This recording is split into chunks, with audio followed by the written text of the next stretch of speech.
The Song Remains the Same presents itself as a New York movie. Madison Square Garden, July 1973. The Zeppelin at their peak. But almost immediately, things stopped lining up. The band landing at the airport? That's Pittsburgh. The limos on the highway? Also Pittsburgh. So where is New York? We do see Manhattan, street-level movement, city energy. But what if those shots weren't filmed during the MSG concerts at all? What if the band wasn't even in the car? What if some of the film's most iconic New York moments were created later and carefully edited into the story? The film states clearly that the musical performances were presented live at Madison Square Garden, and that part is true, July 27th through the 29th, 1973. But that statement quietly encourages us to assume the surrounding city footage belongs to those same dates. And that assumption is where the illusion begins. For context, the film crew was hired on July 20th in Boston, they shot Baltimore on July 23rd, Pittsburgh on the 24th, and then Led Zeppelin had 3 days off before the Madison Square Garden shows began. Plenty of time to capture exterior footage in Manhattan to frame the concerts. Still, that timeline doesn't explain everything we see on screen.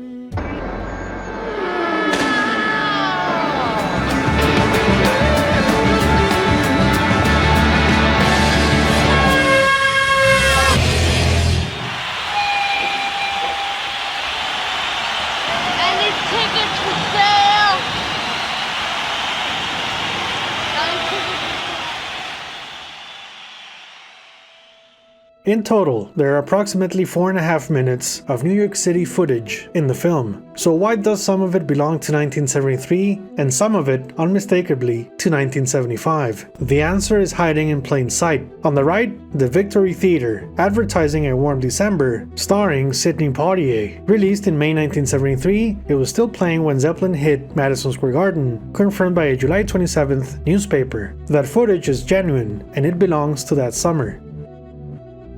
But then the scene cuts closer, across the street to Lowe's Cinema, and suddenly we're no longer in 1973 at all, but they're showing The Godfather Part 2 and The Stepford Wives, with the most recent of those released in February 1975. New York listings confirm Lowe's was running both films in mid-February of that year, 2 different years edited into one continuous Times Square sequence. The same trick appears again in the Winston cigarette billboards above Ball's clothes next to Gordon's chin. This version is 1973 and this one is 1975. And once you see it, the New York illusion in The Song Remains the Same never looks the same again.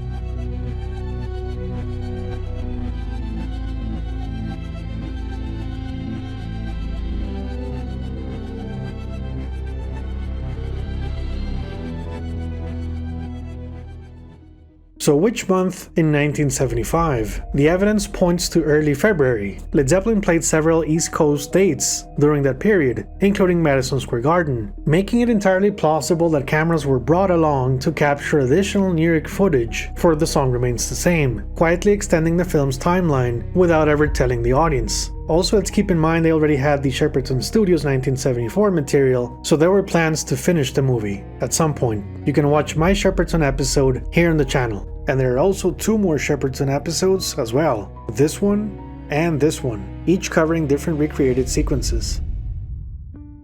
Now let's review the rest of the New York footage. The opening titles are a time-lapse sequence recorded from the Sinatra Park Pier in Hoboken, New Jersey. The camera was set up to a fixed angle and the light clearly suggests summer. This has to be July 1973.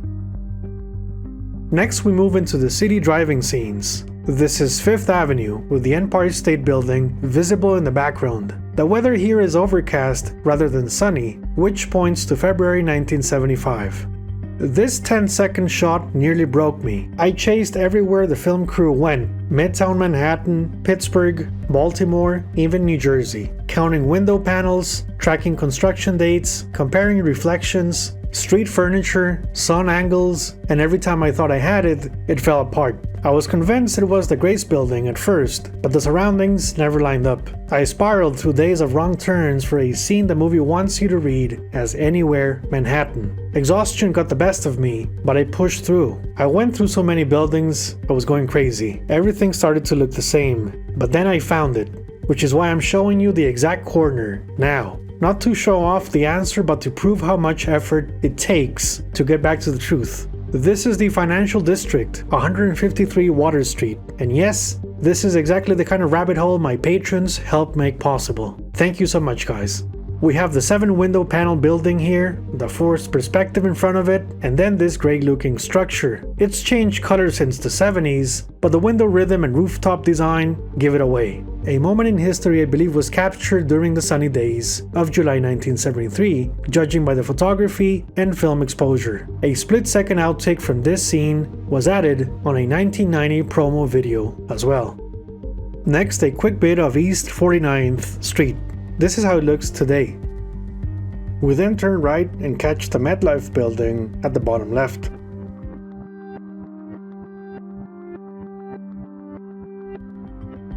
Ironically, this turn leads directly into the previous street we just analyzed. A strange editing choice, indeed. Both of these shots read as winter 1975 to me. The final driver's seat shot brings us to the south entrance of Madison Square Garden. Once again, considering Led Zeppelin played there in February 1975, it's reasonable to assume they had access to shoot this footage at the time. This is the map recap, the reconstructed 1975 Midtown Manhattan route the film uses to sell a single continuous drive. Now that we've grounded the geography, I'm going to show you how the movie's car sequences look when they're rearranged in the correct order based on where they were really filmed.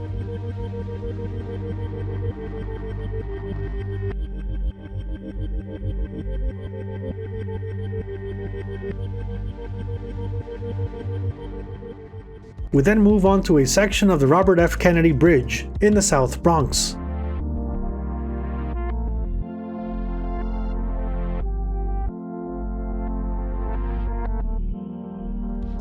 This quick transition tucked in the middle of Black Dog ends up holding a key clue in the timeline.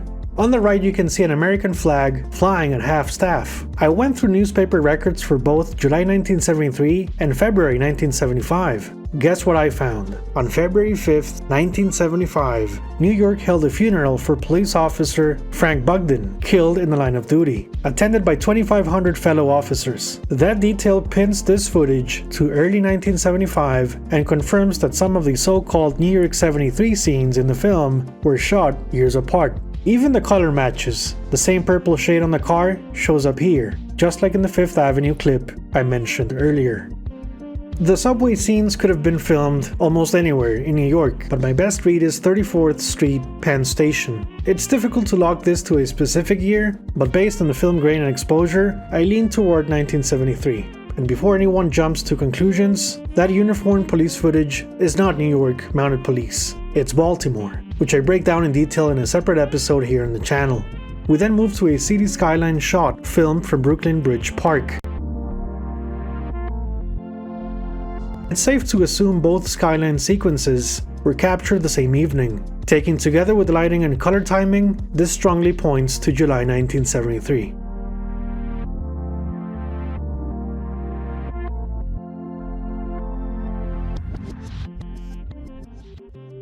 We get more Times Square driving, more movie theaters, Tat Steaks, and the familiar Midtown blur. Then we cut to the infamous Drake Hotel robbery news footage, where $200,000 in cash was stolen on the very day of Led Zeppelin's final Madison Square Garden concert, July 29, 1973. The band knew about it before taking the stage, and by the time they left the venue, they tried not to dwell on it. It was the last show of the tour, time to go home. One final segment uses quick cutaways from the Brooklyn Bridge Park material, and that's where the film's New York story ends, or almost.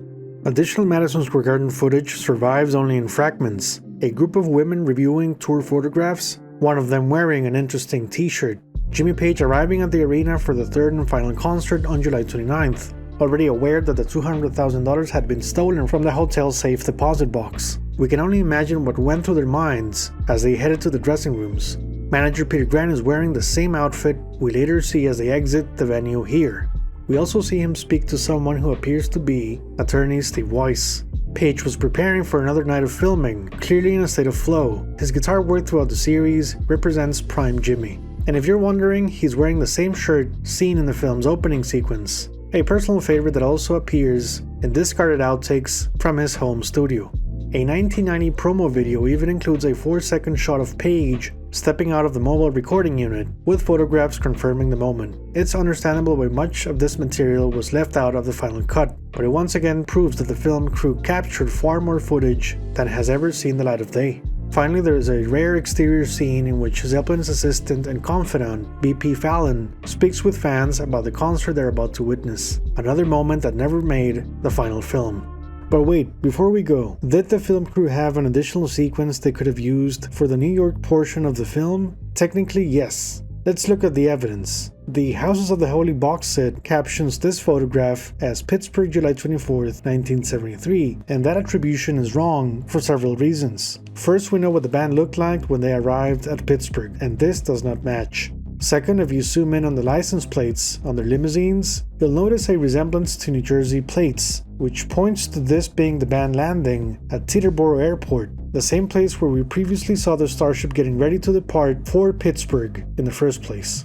So what day was this? July 27th, 1973. Why? Because Jimmy Page is wearing his full moon, dragon and stars outfit. While he already had the jacket by the time they played Baltimore, the complete piece was made for him in Los Angeles, meaning Zeppelin arrived in New Jersey for a limo drive to their first of 3 shows at Madison Square Garden. Now there's more evidence that adds further confusion to this story, the famous boarding the Starship footage. I know what you're thinking, was this shot in Pittsburgh? No, this is clearly a different airport. NBC ran a story on the rock and roll business and filmed the band's caravan arriving to board the Starship. So where could this be? NBC's headquarters are in Burbank, California, so I checked Burbank Airport, and it's entirely possible this sequence was shot there. The lighting and climate feel far more Southern California than Pennsylvania. Would it make sense for the band to be in California at this point? Yes. As mentioned, Jimmy's Dragon Pants were finished in LA. So my theory is this: that Zeppelin spent the night in Pittsburgh on July 24th, left on the 25th, and stayed in Los Angeles until Friday, July 27th. Page put the full outfit on, and off they went. 1, 2, 3, 4! There's even onboard footage where you can see the band's assistant, BP Fallon, Robert Plant reading a book, and Jonesy enjoying his meal. The question that remains is this: where was the film crew? Couldn't they have captured the band arriving in New Jersey? Would that hurt the element of surprise surrounding Page's outfit by showing it too early? Did they think we already shot this on July 24th? Why bother repeating it? Or was the film crew already inside Madison Square Garden waiting for the show to begin? Which ties in with them shooting some sequences, such as the time-lapse thing and this financial district bit. We can speculate the band stopped at the Drake Hotel before heading to the venue, and if so, that sequence may have visually overlapped too closely with what would later become the 1975 reshoots. But in the end, all we're left with is this photograph, and all of this helps explain why additional New York City material had to be created later. They simply didn't have a strong Big Apple offstage storyline involving the band themselves. Yes, they could have used the alleged Burbank boarding footage, but doing so would have rendered the Pittsburgh and New Jersey airport material useless. The NBC newsreel footage shows Page and Bonham casually dancing to Jumble Jones on keyboards, which completely breaks the mystery-driven tone the film was trying to establish. It's not myth-building, it's observational, almost documentary, and that simply wasn't the version of New York the movie wanted to present. In the end, the editors did the best they could to sell the illusion of a full New York story, even though much of the surrounding material was shot years later. But I will say this: the film's 1976 release greatly benefited from physical graffiti arriving in 1975, which permanently cemented New York into Zeppelin's universe. If you want to see where the film actually begins, before New York, the Pittsburgh episode is already here on the channel. And if you want to go even deeper into what this film went through, I've broken all of that down in my The Song Remains the Same playlist. You can check the link in the description below. Thank you very much for watching. Bye bye.